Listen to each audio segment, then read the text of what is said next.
Hello soldiers. Rainy டேஸ்ல மட்டும் ஏன் சோல்ஜர்ஸ் கிளவுட் வந்து பிளாக்கா இருக்கு, மற்ற டேஸ்லாம் ஏன் ஒயிட்டா இருக்கு, அதை பத்தி தான் இந்த வீடியோ. சரி, ஓகே. நார்மல் டேஸ்ல எடுத்துக்கிட்டீங்கன்னு வச்சுக்கோங்க, அந்த கிளவுடோட டென்சிட்டி வந்து ரொம்பவே கம்மியா இருக்கும்.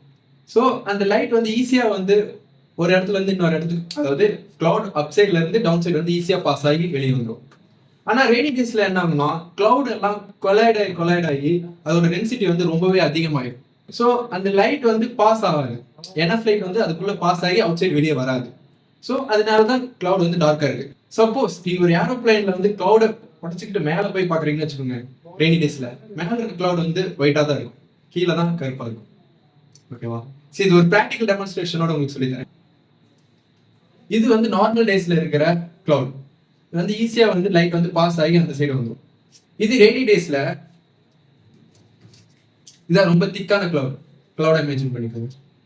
இப்போ வந்து லைட் வந்து அவ்வளோவா பாஸ் ஆகி அந்த சைடு வராது. ஸோ அந்த இடத்துல டார்க்கா இருக்கும் அந்த சைட்ல. இதே தான் சோல்ஜர்ஸ் நடக்குது.